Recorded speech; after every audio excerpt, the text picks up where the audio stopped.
بسم اللہ الرحمن الرحیم۔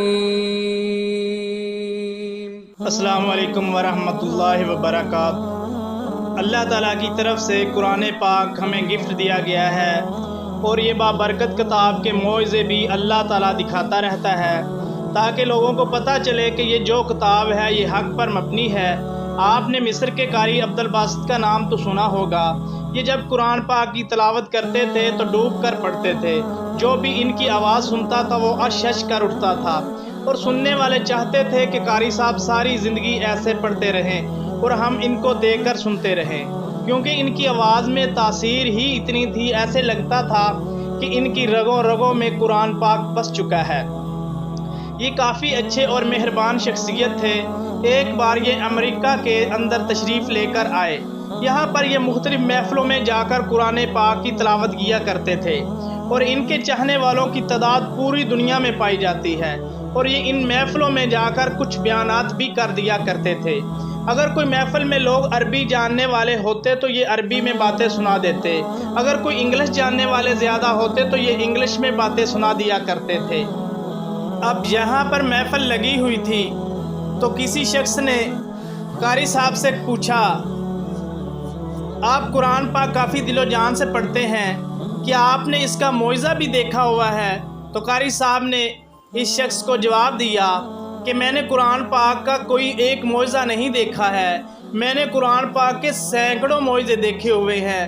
تو وہ شخص کہنے لگا کہ مہربانی کر کے ہمیں بھی کوئی ایسا واقعہ سنائیں جس سے ہمارا ایمان تازہ ہو جائے۔ پھر قاری صاحب نے اس شخص سے کہا کہ چلو میں تمہیں ایک واقعہ سناتا ہوں۔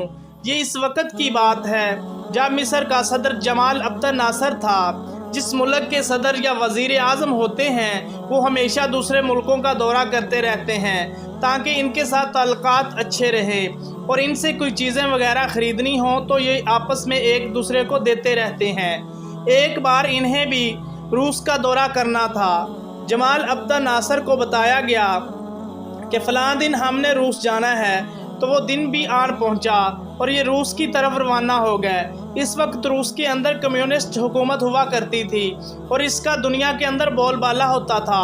امریکہ کی جگہ یہ اس وقت کی خود پاور ہوا کرتی تھی، اور یہ دوسرے ممالک کے لوگوں کو اتنی اہمیت نہیں دیا کرتے تھے۔ جو بھی ان کا جی چاہتا تھا یہ کر دیتے تھے، کیونکہ انہوں نے خود کو پاورفل سمجھا ہوا تھا۔ یہ تو پھر اللہ کی قدرت سے وہاں پر جہاد آیا تو بعد میں روس کے کئی ٹکڑے ہو گئے، اور اس طرح ان کی پاور خاک میں مل گئی۔ اس وقت کمیونزم کا سخت ترین دور تھا اور دنیا اس سرخ انقلاب سے ڈرتی تھی۔ اب یہاں پر مصر کا صدر جمال عبد الناصر بھی پہنچ گیا، اور انہوں نے وہاں جا کر کافی لوگوں سے ملاقاتیں کی، اور جو بھی ملکی امور کے فائدے میں کام تھے وہ انہوں نے ایک دوسرے سے شیئر کیے۔ جب یہ ملاقاتیں ختم ہو جاتی تو یہ آپس میں بیٹھ کر ایک دوسرے سے ایسی ہی گپے شپے لگانے کے لیے بیٹھ جاتے تھے۔ اب ان کے درمیان باتیں ہو رہی تھیں تو ان میں سے جو کمیونسٹ بیٹھے ہوئے تھے انہوں نے کہا، کیا تم جمال عبد الناصر مسلمان بننے پھرتے ہو؟ تم ہماری سرخ کتاب کو سنبھالو اور ہماری طرف آ جاؤ، ہم تمہارے ملک کو آسمان کی بلندیوں پر لے جائیں گے اور تمہیں ایسی ٹیکنالوجی دیں گے جس سے تمہارا ملک ترقی کرے گا۔ دنیا والے تمہیں دیکھتے رہ جائیں گے اور سوچیں گے کہ ان کا ملک کیسے ترقی کر رہا ہے۔ ہم تمہیں ترقی یافتہ ممالکوں کی لسٹ میں لا کھڑا کر دیں گے، بس تم ایک کام کرو، اسلام کو چھوڑ دو اور تم ہمارا مذہب کمیونزم اپنا لو۔ جمال عبد الناصر ان کی باتیں سنتے رہے اور ان کو پھر جواب دیا، لیکن ان کا جو جواب تھا وہ تسلی بخش نہیں تھا۔ پھر ان کی ملاقات ختم ہوگی اور یہ واپس اپنے ملک کی طرف چلا آیا۔ یہاں پر آ کر جمال عبد الناصر کو دل ہی دل میں درد کھائے جا رہا تھا کہ میں نے اپنے اسلام کا صحیح معنوں میں ان کے آگے وضاحت نہیں کی۔ اب ان کو شرمندگی کھائے جا رہی تھی اور یہ کافی شرمسار تھے کہ وہ کمیونسٹ باتیں سناتے رہے پر میں اپنی وضاحت نہیں کر سکا۔ پھر یہ سوچتے رہے کہ دوبارہ مجھے کبھی موقع ملے گا تو میں کچھ ایسا کر دکھاؤں گا کہ جب ان کمیونسٹ لوگوں کو پتہ چلے گا کہ ہمارا اسلام کیا چیز ہے، اللہ کی قدرت کو جو منظور ہوتا ہے وہی ہوتا ہے۔ پھر دوبارہ 2 سال بعد جمال عبد الناصر کو روس جانا تھا تو انہوں نے سوچا کہ اس بار میں اپنے ساتھ قاری عبد الباسط کو لے جاتا ہوں۔ تو پھر ان کی طرف سے مجھے لیٹر ملا کہ ہمارے ملک کے صدر جمال عبد الناصر روس جا رہے ہیں اور انہوں نے کہا ہے کہ آپ تیاری کر لیں، آپ بھی ہمارے ساتھ چلیں گے۔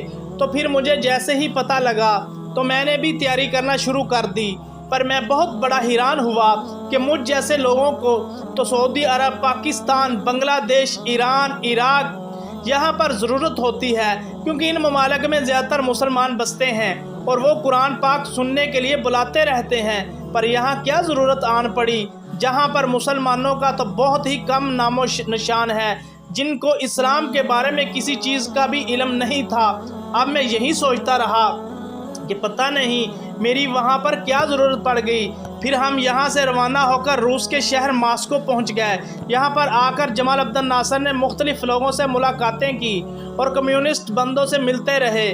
اب جب ان کی ملاقات ختم ہو جاتی تو یہ پھر گپے لگانے کے لیے بیٹھ جاتے اور ادھر ادھر کی باتیں کرنے لگتے۔ اب میں بھی وہاں پر موجود تھا تو انہوں نے ان کمیونسٹ بندوں سے کہا کہ ان سے ملیے، یہ میرے ساتھی ہیں اور ان کو میں اپنے ساتھ لایا ہوں۔ پھر جب وہ مجھ سے مل لیے تو جمال عبد الناصر نے دل باندھا اور کہا کہ یہ آپ کو کچھ سنانا چاہتے ہیں۔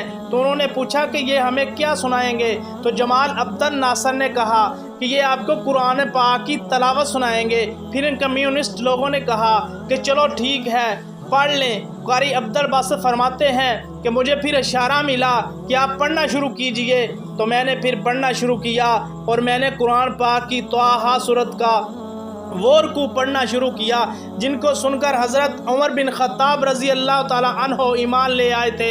جیسے ہی میں نے قرآن پاک کی یہ آیتیں پڑھ کر ختم کی تو سامنے بیٹھے ہوئے 4 سے 5 کمیونسٹ کی آنکھوں میں سے آنسو بہتے ہوئے دیکھے۔ یہ قرآن پاک کا معجزہ میں نے اپنی آنکھوں سے دیکھا۔ یہ جب رو رہے تھے تو جمال عبد الناصر نے ان سے کہا کہ آپ لوگ رو کیوں رہے ہو؟ تو یہ کہنے لگے کہ پتہ نہیں آپ کے ساتھی نے کیا پڑھا ہے، ہماری تو سمجھ میں کچھ نہیں آیا، یہ کیسے ہوا کہ ہماری آنکھوں سے آنسو آنے لگے۔ ان کی تلاوت میں کچھ ایسی تاثیر تھی کہ ہماری آنکھوں سے آنسو خود بخود جاری ہونا شروع ہو گئے اور ہمارا دل موم ہو گیا، ہمارا دل خود بخود ہی آنسو سے بھر آیا اور ہم پر لرزہ طاری ہو گئی۔ یہ میرے اللہ کی قدرت کا کمال ہے کہ جو لوگ قرآن پاک کو جانتے نہیں، سنتے نہیں، سمجھتے نہیں، پر وہ جو معجزہ دکھانے پر آتا ہے تو دکھا دیتا ہے۔ جبکہ اس دور میں کمیونسٹ پارٹی والے دنیا پر حکمرانی کر رہے تھے اور اپنا دبدبا جمائے ہوئے تھے، پر میرے رب نے ان کو بھی قرآن پاک کی تلاوت سننے پر موم کر دیا۔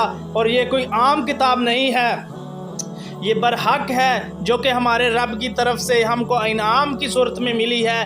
قرآن پاک کی تفسیر ہی ایسی ہے کہ جو بھی اس کو سمجھ لے وہ اپنی آخرت سنوار لیتا ہے، اور وہ جو میرا رب ہے اس کا یہ کلام پاک برحق ہے، اور یہ وہ کتاب پاک ہے جس کو لوگ دیکھ کر مسلمان ہو جاتے ہیں، اور جس کی تلاوت سن کر ان کا دل پتھر کی طرح بھی ہو تو پگھل جاتا ہے۔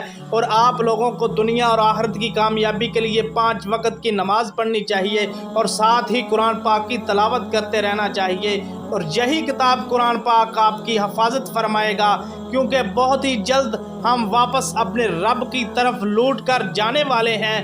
بھائیوں اور بہنوں، اللہ پاک ہمیں جنت الفردوس میں اعلیٰ مقام عطا فرمائے، آمین۔ پلیز اگر ہماری یہ ویڈیو آپ کو اچھی لگے پلیز اسے لائک کریں، کمنٹ کریں، شیئر کریں اور ہمارے چینل کو سبسکرائب کریں۔ شکریہ، جزاک اللہ۔